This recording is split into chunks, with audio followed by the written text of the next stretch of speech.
E aí, pessoal, tudo bem? Prazer, meu nome é Bruno, eu sou analista de fundos imobiliários aqui da Warren, faço parte do time de alocação, sou CFA também, trabalho com o Fred já há um tempinho, ele me chamou para dar uma aula para vocês aqui sobre FIIs, tá? Nessa aula, o que que a gente vai abordar, tá? A gente vai falar o que são os FIIs, como eles funcionam, os principais segmentos que compõem essa classe de ativo, como a gente analisa aqui, tá? Explorar um pouquinho sobre a alavancagem e, para finalizar, fazer a distinção entre FIIs e REITs, tá. Pode jogar aí na tela 7, produção, por favor. Então aqui está o resuminho do que a gente vai fazer hoje, tá. E aqui os objetivos da nossa aula. Então entender o que é o FII, compreender o que é a estrutura do FII, vantagens e desvantagens contra imóveis, que é uma pergunta que a gente recebe o tempo todo, por que essa classe faz sentido, se eu posso fazer sozinho, tá. Papéis e responsabilidades dos agentes que fazem parte da estrutura do fundo imobiliário e os principais fluxos deles, tá? Conhecer os setores, principais processos, isso já dentro do fundo imobiliário, o que acontece ali dentro, tá? Tipos de CRIs e contratos,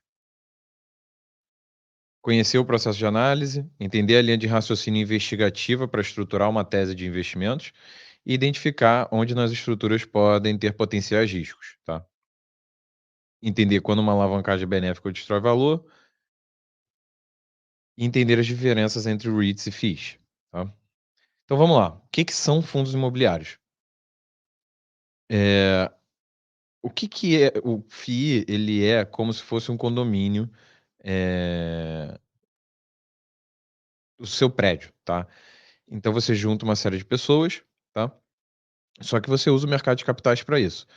Então são fundos de investimento focados no mercado imobiliário, não são empresas, tá, pessoal, essa distinção é bem importante aqui, tá. São desenhados para pessoas físicas e voltados para distribuição de renda. No portfólio de um investidor, eles servem como um diversificador nas classes de ativo. Então, a correlação de fundo imobiliário com ações é mais baixa, ele é descorrelacionado com multimercados, com a renda fixa. Então, ele é um híbrido ali do que a gente costuma dizer de renda fixa e renda variável. Por quê? Porque ele faz uma distribuição regular, como é comum da renda fixa, mas ele tem um componente de retorno que é no mercado secundário, que é o preço, que é a valorização da cota. Então, ele é um híbrido desses dois fatores, tá? Dito isso aqui, vamos comparar um fundo imobiliário com um fundo de investimento em ação, tá?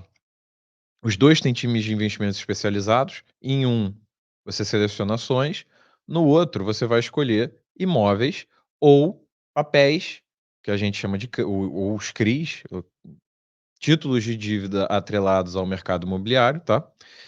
No FIA, você espera valorizar as cotas para o cotista, então, ou seja, você espera comprar ações para ganhar com a valorização dessas ações, enquanto no FII você pode esperar essa valorização também ou aumentar o dividendo, a distribuição, ser mais eficiente com essa distribuição, tá.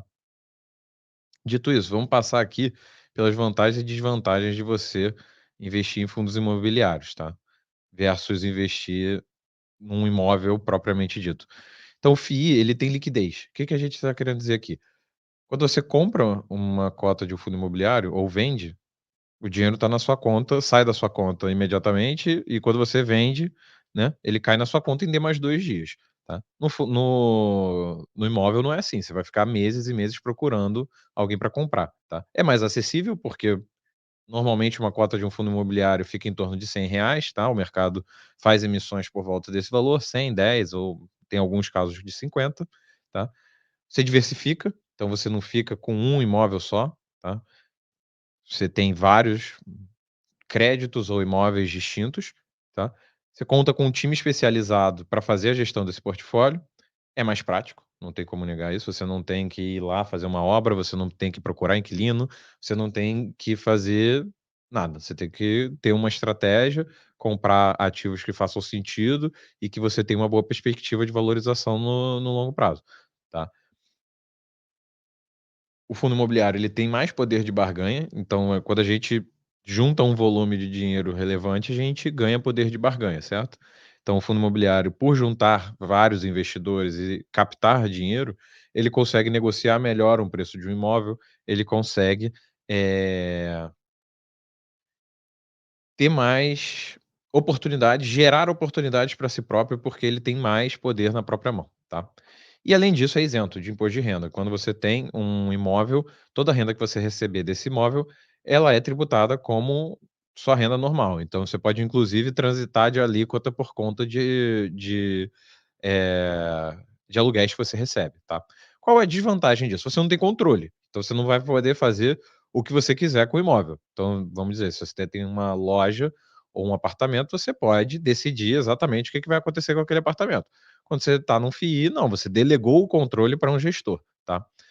A desvantagem é que você também é marcado a mercado, então quando a gente vê lá a cota subindo e descendo, você está sentindo o ganho ou a perda, né. No imóvel você também tem ganho ou perda todo dia, tá. O mercado é marcado também está se valorizando, caindo ou subindo, mas isso não fica tão óbvio na sua cara, tá. E você vai pagar taxas pelos serviços, então você vai ter que remunerar o gestor, você vai ter que remunerar toda a cadeia de serviços prestados. Quando você tem um imóvel, é o inverso disso, né, então você tem mais controle, você não tem a marcação a mercado, você não paga taxa, mas você abre mão da liquidez, da acessibilidade, da concentra você se concentra, porque normalmente investidores médios não têm dinheiro para comprar um imóvel inteiro, eles compram eventualmente um apartamento, ou uma loja, ou uma sala comercial, dentro de um prédio grande, né. Então você está concentrado num risco de um ativo específico, tá. Você tem que fazer a gestão, ou contratar alguém, e aí você vai ter as taxas que você teoricamente se livrou, tá. Você tem menos poder de barganha, você tem que lidar com imobiliárias, tá, e é uma receita tributável. E aí, queria propor um exercício aqui, tá. Eu comprei eu tenho liquidez de uns R$ 400.000 e eu quero gastar esses R$ 400.000 para comprar um imóvel, tá. E eu vou alugar ele por 2.500. Eu sei que eu consigo alugar ele por 2.500. Se a gente fosse fazer o dividend yield desse imóvel, o Fred já deve ter explicado para vocês como é que é o cálculo, a gente teria um dividend yield de aproximadamente 7,5. Agora vamos lá, se a gente adicionar a remuneração da imobiliária, porque eu não estou a fim de procurar inquilino, tá, ou seja, 1 mês de aluguel por ano, meu dividend yield vai cair, certo? 6,78875, tá. Se a gente considerar imposto de renda sobre esse dividend yield, vai dar 5,5. E aí, agora vamos para as incertezas, né, aqui a gente só colocou o que a gente sabe, tá. Tem certeza que vai acontecer com o imóvel se tudo der certo aqui. Meses não alugados, obras e etcétera, para onde é que vai esse yield, né? Então tem muita gente que perde dinheiro nesses investimentos imobiliários, tá. Agora a gente vai falar um pouquinho sobre como eles funcionam, as particularidades, tá. Como eu abri a aula, né, um FII é muito similar a um condomínio residencial, tá. Então, no condomínio você tem o proprietário, que é o dono do imóvel, ele detém o imóvel, tá. Ele tem um advogado que representa ele, tá. Você tem o síndico que vai cuidar do imóvel e gerencia esse imóvel, né. E você tem o inquilino que mora lá, tá. Agora, se a gente fosse levar essa analogia para o fundo imobiliário, quem seria quem aqui? Então, o proprietário é o investidor, o advogado é o administrador, ou seja, ele cuida do fundo e garante que os investidores estão sendo tratados de forma correta e tendo uma representação legal, ele detém o dever fiduciário. O síndico é o gestor, tá? Então, ele que vai tocar o dia a dia do imóvel, que vai buscar inquilinos, fazer todo esse trabalho de gestão, tá? E o inquilino continua alugando o imóvel, apesar de ter uma outra estrutura por trás disso. Mas se a gente fosse perguntar como é que flui o dinheiro nessa história, né. Então a gente tem o inquilino que vai pagar para o gestor, tá, para o nosso síndico, o aluguel, tá. O gestor vai disponibilizar essa grana, e aí isso vai ser usado para pagar custos operacionais, manutenção, arcar com a alavancagem que o fundo teve, tá. Você vai pagar as taxas de serviço do seu advogado ou, nesse caso, do administrador, e a própria taxa de serviço do síndico. E aí o que sobrar é que vai para o investidor, vai ter a distribuição, tá. E para a gente decidir as coisas, tá. Então, quando um fundo nasce, ele tem um regulamento, tá, que impõe as regras para o gestor. O que que ele pode, o que que ele não pode fazer, tá, dentro do portfólio. O administrador tem essas informações, o gestor avisa ele sobre o regulamento, tá, e, eventualmente pode convocar os investidores, caso o gestor queira fazer algo que não está no regulamento ou que é impedido pelo regulamento, tá. Esse regulamento pode ser mudado e você, proprietário, no caso dos FIIs proprietários, vão e votam essas coisas, tá. Então vota, o administrador vai contabilizar os votos e vai comunicar ao gestor. Mas, o próprio investidor, o próprio, proprietário, ele pode querer mudar esse regulamento. Então é como se você tivesse um contrato e você quer ajustar esse contrato ou você quer mudar algo nesse contrato, tá. Então, o investidor ele vai notificar o administrador, o administrador vai convocar os demais investidores e notificar o gestor, vai ter uma votação, o administrador vai contabilizar esses votos e vai enforçar o que for decidido.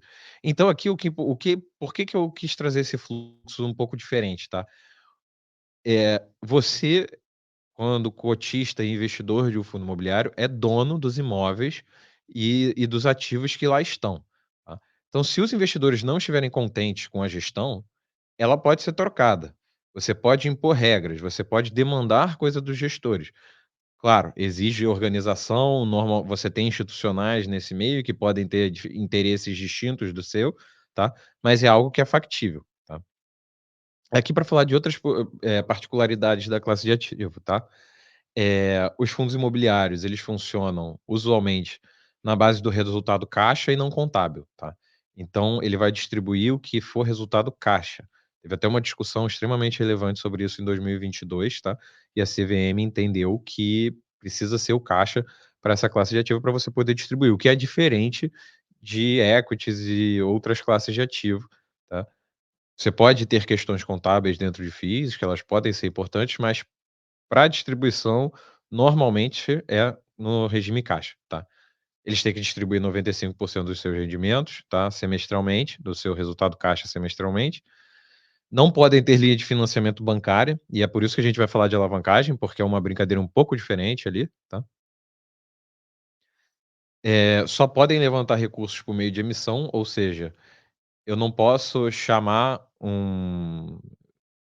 eu tenho que abrir o fundo e emitir cotas. É como se a gente fizesse vários follow-on é isso, a gente o fundo imobiliário ele vai fazer follow-ons ao longo do tempo, quando ele quiser captar dinheiro, tá. A gestão pode ser ativa ou passiva. Então o que que é uma gestão passiva no fundo imobiliário? O regulamento diz: "Olha, você vai cuidar deste prédio, somente deste prédio e nada mais. Você não tem prerrogativa para vender ou para comprar novos ativos, nem para fazer emissão sozinho", tá. Ou pode ser ativa. Então esse cara vai poder comprar um imóvel, ele vai poder vender outro, ele vai poder chamar uma emissão quando ele acha que tem oportunidade no mercado ou quando ele arrumou um pipe interessante de ativos, tá. Então você tem os 2 caminhos. E para ser isento, um fundo imobiliário ele precisa ter mais de 100 cotistas e nenhuma concentração maior que 10% em um cotista, tá. Então e vamos passar rapidinho aqui pelos segmentos, tá. Então esses são os principais segmentos do IFIX, tá. Recebíveis, tijolo, recebíveis pode ser papel também, tá, então tem bastante gente que fala dessa forma. Híbrido, que é uma mistura das outras classes de ativos, e fundos de fundos, que é o mais parecido com um FIA, tá, com um fundo de investimento em ações. Vamos falar aqui dos recebíveis, tá. E para isso a gente vai fazer uma analogia aqui, tá. Quando você quer fazer uma reforma na sua casa, precisa de uns R$ 100.000, mas você não tem dinheiro, o que que a gente pode fazer? Você pode ir no banco, você pode pedir para o teu sogro, você pode, pô, chorar com a tua mulher e ver se ela tem um dinheiro escondido, você pode procurar um agiota, você pode fazer um monte de coisa, tá. Mas vamos dizer que você decidiu contratar uma dívida para realizar a obra, mas achou caro, tá CDI mais 7, é bem caro. O que que a gente pode fazer para reduzir isso? Você pode, pô, dar uma garantia, você pode. Vamos dizer que você tem uma empresa, você pode dizer que vai dar um pedaço dos lucros do resultado dessa empresa, eh, para pagar essa dívida, isso ou inclusive da sua renda. O crédito consignado é exatamente isso, pingou o dinheiro na sua conta, ele debita, então ele tem um risco baixo de inadimplência, o que faz com que você reduza o juro que o banco vai cobrar. Aqui, tá, o que que isso tem a ver com fundo imobiliário? É a mesma coisa. Então imagina que a gente estivesse falando de uma empresa de shoppings que quer fazer um investimento de R$ 10 milhões, tá. Ela vai no banco e acha caro. O que que ela pode fazer? Ela pode dar um shopping em garantia. Ela pode prometer o resultado do shopping X em pagamento do tantos por cento do resultado do shopping vai ser para pagar a dívida que me ajudou a comprar esse shopping, por exemplo, tá. Eh, você cria uma conta escrow, que a gente chama, tá. É uma conta específica onde esses, vamos dizer, 20% do resultado do shopping vai cair e você tem certeza que vai ser direcionado para pagar aquela dívida. Então é como se fosse o crédito consignado, tá. Então tem várias estruturas aqui que podem facilitar, para você ter juros mais atrativos. E os CRIs, que são os principais títulos do segmento de papel ou recebíveis, são simplesmente dívidas que possuem lastros e ou garantias imobiliárias, tá. Então foi isso que a gente falou, então se uma empresa de shoppings resolve levantar grana e ela dá um imóvel em garantia, isso poderia ser um CRI, pode ser uma debênture, pode ser um CRI. O CRI às vezes é mais atrativo porque é mais costuma ser mais barato para a empresa e é atrativo para o investidor porque ele é isento, tá. E aqui vamos entrar um pouquinho no que rola dentro dos portfólios, tá, dentro de um fundo imobiliário. Qual a primeira etapa quando a gente está falando de um fundo imobiliário de recebível? Ele vai originar um negócio, ele vai buscar um título de dívida. Então é justamente a busca comercial por um CRI no mercado ou ele mesmo juntando as pontas, tá, então ele muitos gestores têm contatos, conhecem empresas, conhecem outros gestores, e eles podem juntar as pontas. "Olha, você está precisando de dinheiro? Eu posso te emprestar, você me dá esse shopping?". Então é essa busca comercial pelo ativo, tá. Isso pode ser ativo, passivo, próprio ou de terceiros, tá. Ativa é exatamente o que eu falei: "Olha, o gestor está aqui, está conversando com um monte de gente no mercado, sabe que um está precisando de dinheiro, ele pode emprestar, ele vai lá e se oferece. Passivo é alguém virar e dizer: "Olha, eu tenho", pode ser um escritório de agente autônomo, pode ser uma corretora como a Warren, que sabe que tem alguém precisando disso e vão bater a porta da gestora para mostrar um potencial investimento, tá. Essa originação pode ser própria, então, de novo, voltando àquele exemplo que a gente falou, é o gestor originando o próprio negócio. Ele vai lá, ele tem um time comercial, ele tem pessoas que s tocam isso no dia a dia, ou terceiro, você pode ter um broker, você pode ter uma imobiliária, você pode ter alguém do mercado imobiliário que vai fazer essa ponte e vai levar uma taxa, né, nada de graça, que é exatamente esse ponto. Se tiver terceiro, vai ter taxa pelo serviço, tá. Quanto maior a capacidade da gestora de gerar negócio sozinha, na nossa opinião, melhor, tá. Mais bem conectada ela tá, mais oportunidades batem à porta dela e pelo tamanho das gestoras hoje, mais ela consegue encarteirar a maior parte dessa operação, tá. E aqui a gente precisa ter atenção a alguns conflitos de interesse, porque você pode ter uma taxa de originação. Então se o gestor, ele está fazendo uma originação própria, sem usar terceiros e ativa, se ele cobrar uma taxa nesse CRI, a gente pode ter um problema, porque o negócio dele é gerir dinheiro ou é originar, dívida?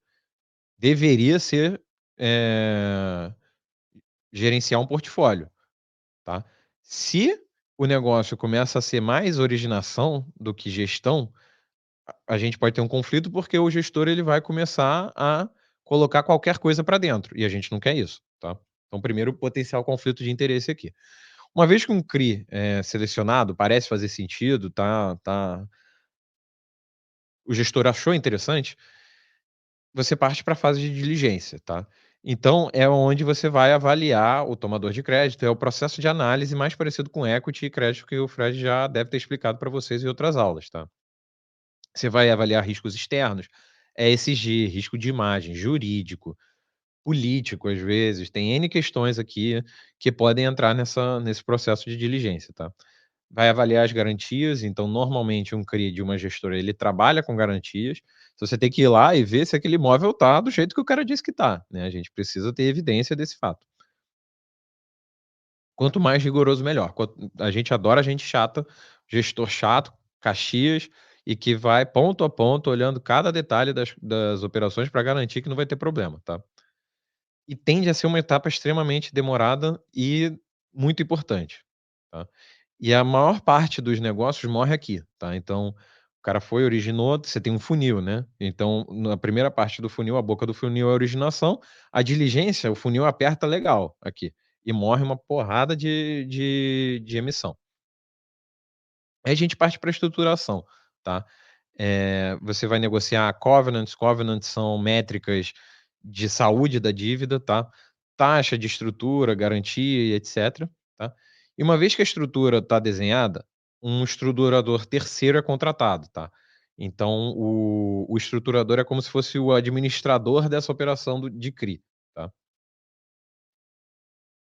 E normalmente é uma securitizadora. A gente parte para uma etapa contratual importante. Porque se for mal redigido, você pode deixar margem para o tomador do crédito dar um calote, para você ter algum problema, para você ter um problema jurídico e não conseguir acessar sua garantia, então a parte de estruturação é muito importante, tá. E aí vai para aquisição, aqui não tem muito segredo, tá, então se chegou na estruturação, no final da estruturação, o fundo ele quer comprar aquele negócio, então ele vai chega lá e vai comprar da securitizadora, tá. Quando vai para a estruturação, é como se a securitizadora fosse dona desse crédito agora, e o fundo compra dela. Então, normalmente, as gestoras, elas fazem todo o meio de campo, mas você tem um representante legal que é a securitizadora ali, tá. Tem algumas securitizadoras que trabalham como originador, ajudam a criar o CRI, são mais ativas nesse processo, você tem essas que só fazem o processo de securitização e cobram uma taxinha ali, tá. E aí entra, para mim, a terceira etapa mais relevante. Então a primeira é a diligência, a segunda é a originação, e a terceira é você garantir que o crédito está saudável, que ele está, que a empresa tem condições de pagar, que a sua garantia está sendo tratada da forma correta, porque às vezes o cara pode dar um imóvel em garantia e largar ele lá e seu imóvel reduzir em 50% o valor, porque deixou oba-oba, vai ter mijo no chão, janela quebrada, água voando pelo banheiro, entendeu. Então assim, é muito importante essa etapa aqui, tá. E é justamente isso, observar a saúde financeira do devedor, condições de mercado, para dar o suporte às decisões da gestão. Então você pode ter um CRI que eventualmente o mercado tem também, e no monitoramento que você vai ver: "Olha, a taxa desse CRI fechou, eu acho que ele não está mais remunerando tão bem, será que eu tenho um comprador?", tá. Para finalizar, tá, então os FIIs de CRI de papel ou de recebíveis compram dívidas atreladas a empresas ou lajes imobiliários, tá. Então isso quer dizer que tem aluguéis, pode ser uma venda de imóvel e etcétera, tá. Muitas vezes possuem garantias reais, tá. É importante entender a estrutura do CRI, porque dependendo da estrutura, a operação pode ser muito boa ou muito ruim, tá. Então a estrutura ela pode te blindar de problemas e garantir o alinhamento de interesse da contraparte, do devedor, ou não, ou ela pode te deixar isento e com a bunda na janela, tá. O diferencial dos gestores imobiliários costuma ser a velocidade com que eles conseguem ofertar a dívida. Então a gente vê muitas gestoras, ou às vezes uma empresa vai num banco, precisa de um dinheiro correndo, e o banco demora. Se você for no Itaú e etcétera, ele pode até ser mais, com certeza ele é mais rápido do que com a gente, né, porque se eu for pedir um crédito vai demorar mês para ser aprovado. A empresa às vezes pode demorar menos do que isso. Mas esse cara, como ele tem um time dedicado, focado apenas nisso, às vezes ele consegue liberar dinheiro em menos de uma semana, tá, o que pode ser importante para a empresa e é um atrativo relevante das gestoras, tá. A originação própria também é muito importante para gerar diferencial, porque você consegue negociar melhor a taxa, tá. E os CRIs normalmente eles são segregados pelo risco de inadimplência, então a gente tem crédito high grade, middle grade ou mid yield e high yield. High grade são os créditos de melhor qualidade, empresas que a gente conhece, MRV, grandes nomes imobiliários, etcétera. Mid yield você começa a ter uns nomes um pouco diferentes, e no high yield são umas operações de multipropriedade, operações de mais alto risco de crédito. Vocês vão ver que eu sou relativamente pessimista com esse segmento, tá. E graças a Deus nas carteiras aqui que a gente toca na Warren, a gente nunca teve e foi um gerador de resultado, tá. Vamos passar para o tijolo, tá. Tijolo é mais fácil, acho que todo mundo é só mostrar foto que a galera entende. Todo mundo já trabalhou num prédio comercial e isso é o segmento de lajes comerciais, tá. Logística, tá, são os galpões logísticos. Esses aqui a gente costuma ver um pouco mais de longe quando passa em rodovias, tá. Mas são galpões que nos últimos anos foram muito tomados pelas empresas varejistas de e-commerce e por aí vai, mas que normalmente transportam produtos ou são parte de uma cadeia de produção de uma empresa, para transporte de peças ou bens finais e etcétera, tá. A gente tem os shoppings, aqui eu não preciso nem explicar, quem nunca foi no shopping, né. Essa classe é uma classe muito interessante, é a de renda urbana. Então ela é um híbrido do logístico, mas dentro da cidade. Então normalmente é um tipo de ativo que a gente chama de big box, tá. Então quando você vai num mercado, tá, eh, grande como Açaí ou, sei lá, Carrefour, mercados que têm um porte relevante e são esses hiper ou mega mercados, eles normalmente são construídos com essa estrutura imobiliária, tá, do que a gente chama de big box. E é um mercado que tem tomado tração, porque ele gera muito fluxo, ele dinamiza uma região, tá, e você consegue ter um modelo muito parecido com o shopping, que eu acabei esquecendo de comentar. O shopping ele tem um mínimo de receita imobiliária e ele participa das vendas. Se a receita imobiliária de vendas for maior do que a imobiliária, ele toma a receita de vendas. Se for menor, ele vai levar o piso da imobiliária. E aqui na renda urbana é muito parecido. Então a gente consegue ter um modelo de remuneração super interessante, tá, onde você tem baixo downside e bastante upside conforme as vendas, parecido com o shopping, mas com um padrão construtivo diferente, que gera diversificação para o portfólio. Então é uma classe que a gente gosta muito aqui, tá. Agora entrando nos fluxos internos, é muito parecido com o papel, tá, pessoal. Na originação você vai buscar por imóveis, tá. Pode ser ativa, passiva, própria ou de terceiros, tá. Senão vai ter taxa e etcétera, tá. Parte para a parte, passou da originação, vai para a diligência.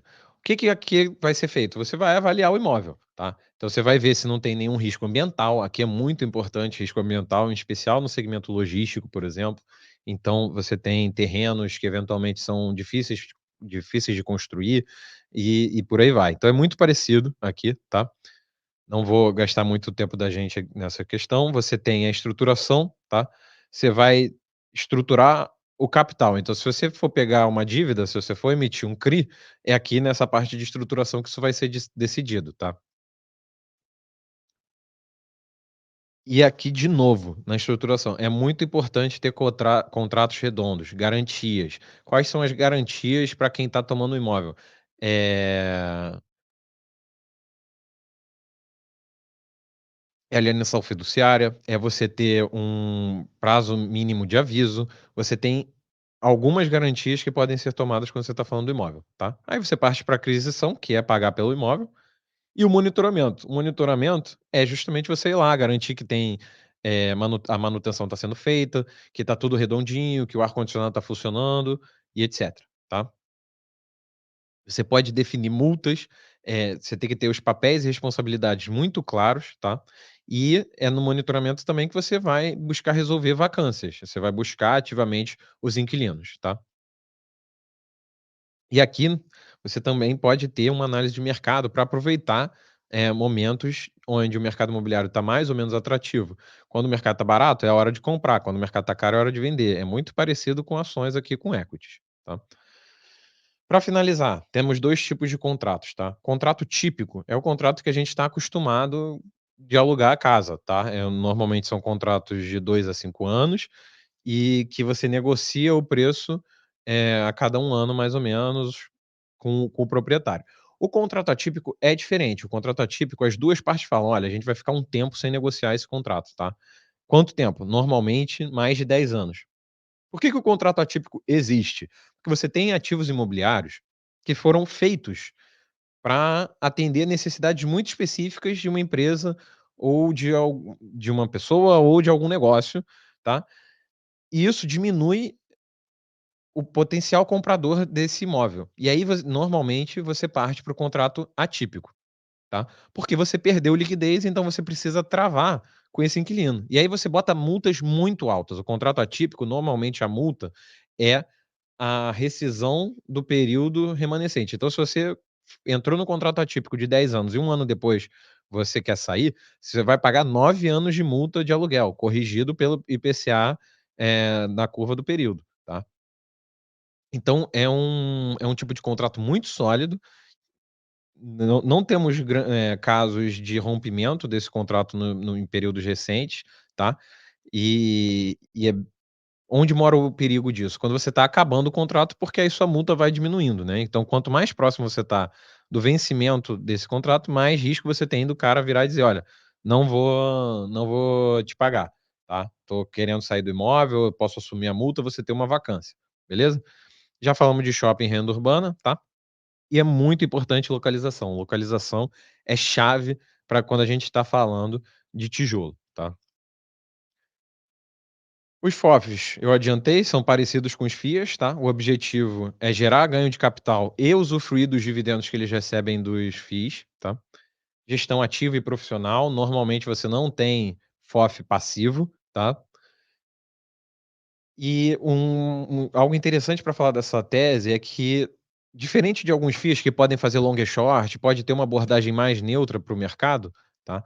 Os FOFs de FII, eles têm uma dificuldade de se defender, porque o mercado imobiliário brasileiro é menos líquido, então você não consegue montar uma posição vendida, ou seja, se beneficiar da queda. Dito isso, essa classe costuma ter um beta mais alto de mercado. Quando o mercado está indo bem, ela vai muito bem, quando o mercado está indo mal ou de lado, ela vai muito mal ou mal, tá. E outro ponto importante aqui, né, para justificar esse beta mais alto, você está pagando taxa sobre taxa. Então, se o mercado está de lado, ou o gestor é um gênio e acertou tudo que ia subir, ou provavelmente você vai estar pagando uma taxa extra, porque você tem o FII de tijolo aqui, ou o FII de recebível que cobra as taxas de gestão dele, e você tem um outro cara que vai cobrar taxa de gestão e taxa de performance em cima desse outro fundo aqui, tá.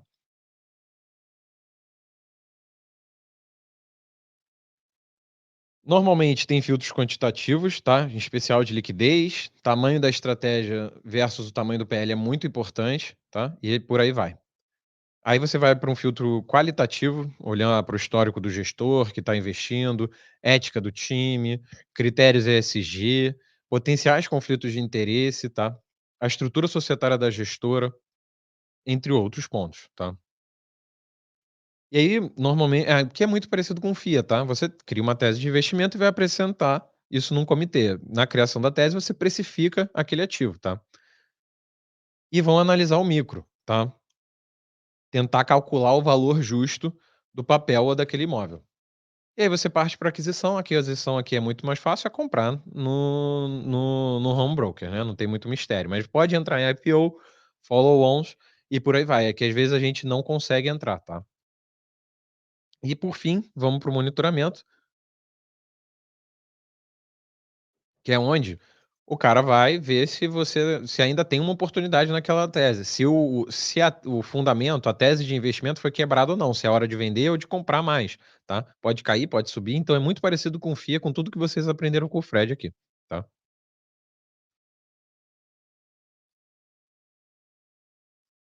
O híbrido, como eu adiantei, é um misto, tá, dessas principais teses, não vamos perder muito tempo aqui, e a gente tem alguns outros segmentos, então educacional, cemitérios, hospitais, mas que são pouco relevantes hoje no mercado, tá. Um setor que está aí dentro que a gente acha muito interessante é o residencial, tá. No mercado americano, nos REITs, é um dos mais importantes, tá. E mais antigos e que mais gerou retorno na história imobiliária dos Estados Unidos. Beleza. E agora, como a gente analisa, tá, como a gente faz a gestão aqui, tá. A gente faz a análise dos principais subsegmentos e a gente tem uma tese para cada um deles e a gente revisita essa tese, monitora essa tese para garantir que ela ainda faz sentido, tá. E a gente vai fatorar todas essas questões, muito parecido com o FOF, tá, pessoal. Então, estou olhando para o mercado, eu tenho uma opinião sobre logística, eu tenho uma opinião sobre shopping, eu tenho uma opinião sobre laje, eu tenho dados que embasam essa opinião e eu vou monitorar esses dados, tá. A gente acompanha vacância, inadimplência, venda, crescimento de aluguel para tijolo, tá. E para crédito a gente olha mais spreads, liquidez e negociações no secundário, tá. E aí a gente vai monitorar o mercado. Então a gente tem um filtro objetivo de liquidez, tá? A liquidez precisa ser maior do que 400.000. Compara com pares, tá? Faz uma análise do dividendo, preço sobre valor patrimonial, que o Fred já explicou para vocês com certeza, tá? Vê se teve alguma movimentação relevante, então às vezes um ativo caiu pra caramba por conta de uma emissão mal feita, mas depois da emissão, eu posso achar que o preço tá muito baixo e eu tenho uma oportunidade de ganho ali. Eu posso entrar depois dessa emissão, que o mercado bateu, tá? E a gente aqui lê centenas de relatórios gerenciais por mês, tá, para monitorar o que está acontecendo com os ativos e tá sempre em contato com os gestores, tá. Se a gente a Quando a gente está olhando para o mercado, a gente acha que achou uma oportunidade, a gente vai conversar com a gestora. A gente começa pela gestora. A primeira etapa, a gente não, por mais que a gente tenha visto uma oportunidade no produto dessa gestora, a gente vai primeiro entender a gestora. Então a gente vai falar da história da gestora, a equipe, se teve turnover, se teve gente saindo ou não, tá? Como é que é o quadro societário, como é que é para um cara aqui, um analista júnior pleno, para virar sócio lá dentro? Você teve histórico de pessoas construindo carreira ali dentro, tá? Qual o modelo de remuneração desse pessoal? Se está alinhado, se não está alinhado, se você tem algum daqueles conflitos de interesse que a gente falou na originação, na estruturação, seja onde for, tá? Qual o passivo dessa gestora, se ela tem concentração em alguém, então você pode ter, às vezes, um sócio investidor lá de trás que tem 9,5% do fundo, isso gera um risco de overhang, ou você tem, às vezes, uma concentração em uma corretora que trada muito e pode despejar esse ativo a qualquer momento, tá, então a gente olha para isso também, tá. E para o próprio passivo da gestora, às vezes, você tem um sócio capitalista, você tem,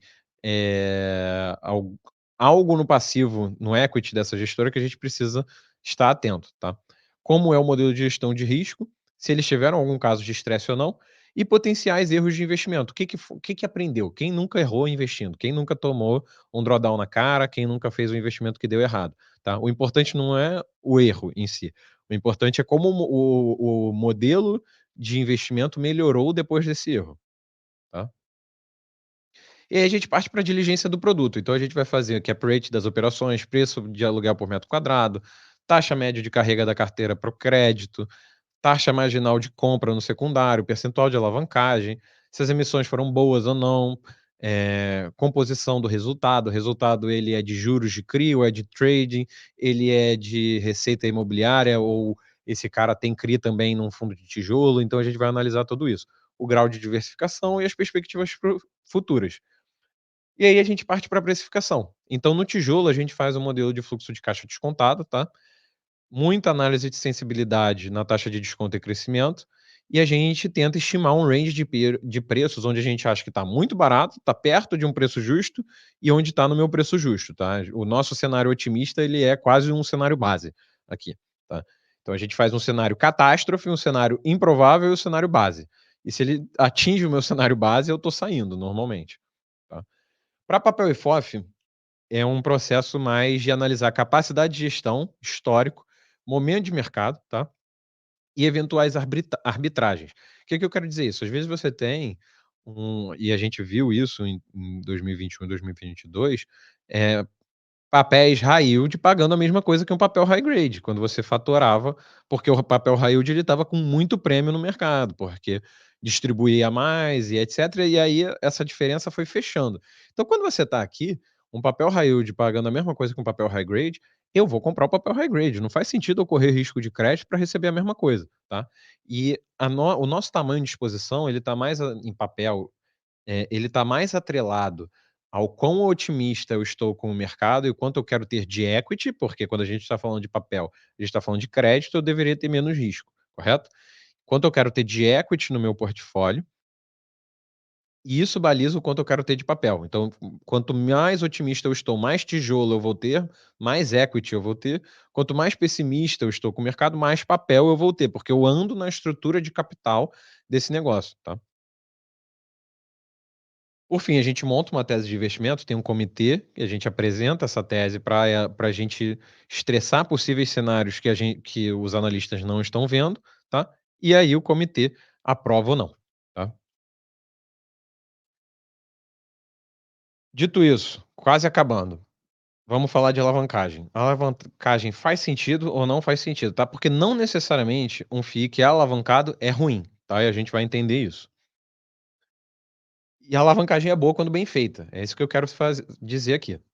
O que que significa ser bem feita, tá? A gente precisa casar a geração de renda do imóvel com a da dívida. Aqui vamos falar do conceito de cap rate, tá?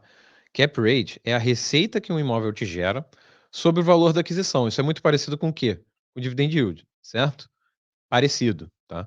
Porque o cap rate, ele já é líquido, no desculpa, o cap rate ele ainda é da receita, ele não é, líquido de custos operacionais, tá?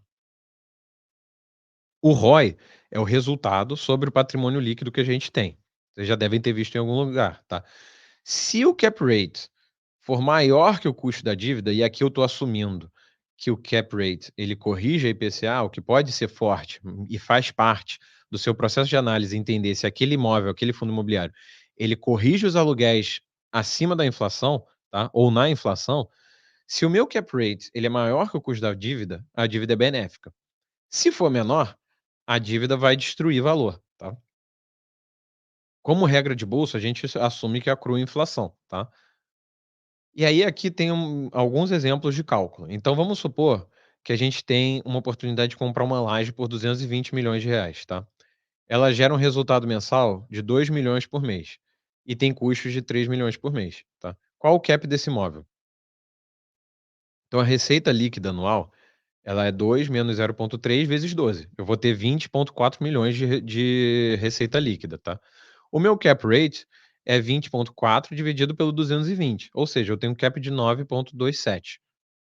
Qual foi o ROI aqui dessa operação? É o mesmo que o cap, porque eu estou recebendo, tá, líquido, o que eu paguei pelo patrimônio, o que foi gasto nesse patrimônio, nessa operação. Então, os mesmos 20,4 sobre 220.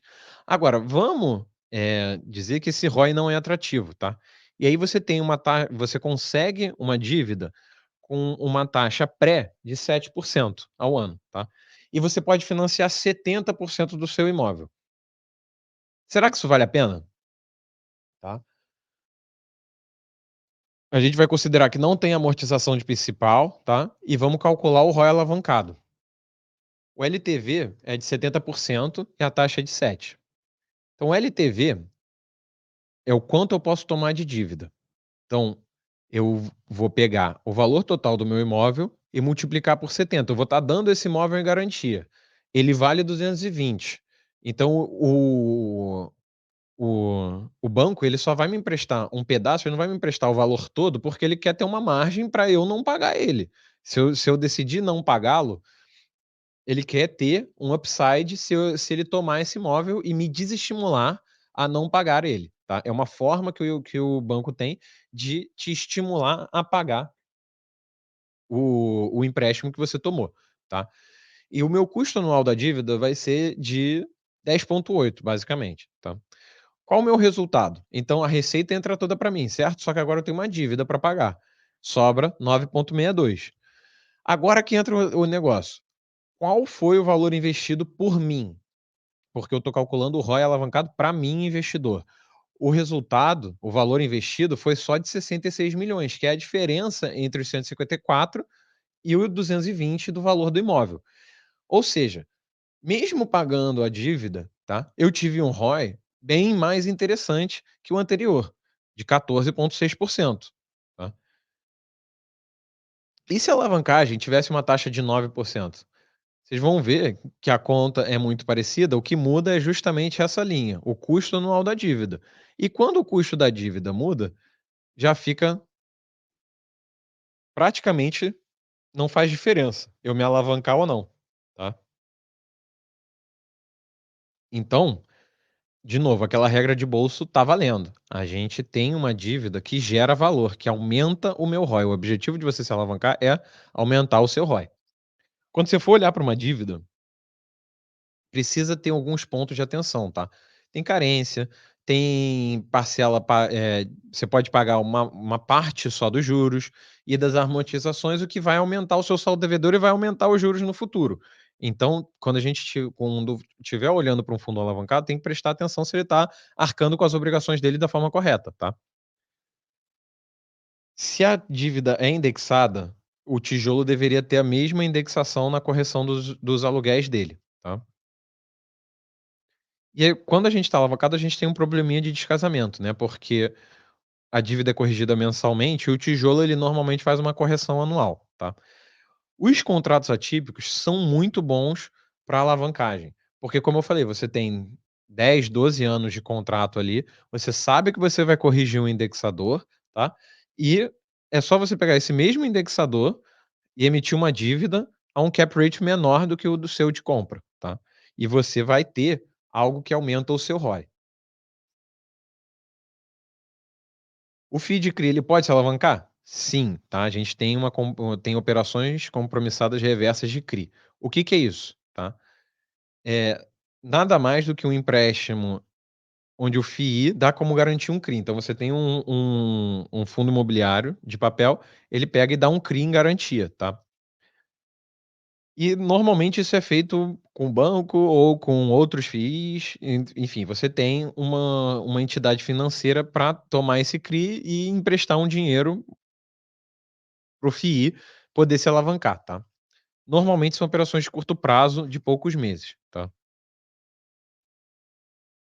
Por que que ele faz isso? Tá, para aproveitar emissões oportunísticas, então às vezes ele está preparando uma emissão, mas ele tem que emprestar o dinheiro rápido, ele faz uma alavancagem de CRI ali, tá, dá um CRI compromissado, e ele consegue liberar o dinheiro para o tomador mais rápido, tá. Quando é que vale a pena fazer isso, tá? Se o FII CRI ele tem, por exemplo, um CRI de CDI mais 4, o seu endividamento na compromissada é menor do que essa taxa. O que que isso quer dizer? Quanto menor a taxa da compromissada, melhor, quanto maior a taxa do CRI que você dá em garantia, melhor também, porque você consegue ter uma diferença de spread ali, tá. Qual que é o problema? Se você não pagar, alguém vai ficar com o seu CRI, tá. Então aqui tem alguns exemplos de FIIs que fizeram essas alavancagens. E para finalizar aqui, pessoal, qual a diferença entre REITs e FIIs, tá? Os FIIs a gente já falou, tá? O REIT, ele é considerado uma empresa, tá? Eles podem emitir dívida bancária, eles têm que distribuir 90% do lucro, e a isenção tributária é no nível da empresa, tá? Então a empresa não paga imposto, né? Quando a gente chega lá no EBT, né, Earnings Before Taxes, ele não paga taxes, mas quando ele faz uma distribuição para você nos Estados Unidos, essa renda é tributada, tá? É essa a isenção que você tem nos REITs, tá? Tem que ter um conselho de administração, tá? Porque ele é uma empresa, e você precisa ter um board supervisionando essas questões, tá.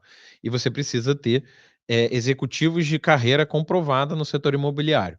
O FII, ele se distingue porque ele não é uma empresa, então ele não precisa de um board, ele responde às regras da CVM, tá.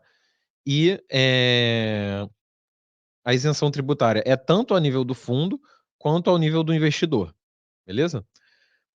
Pessoal, muito obrigado aí, é sempre um prazer poder dar aula para vocês. Produção, volta para mim aqui, tá. A gente deve ter mais uma aula aí falando de valuation e botando a mão na massa, que nem o Fred prometeu aí, para vocês aprenderem na prática também. Essa aula foi mais introdutória e eu espero ver vocês de novo outro dia.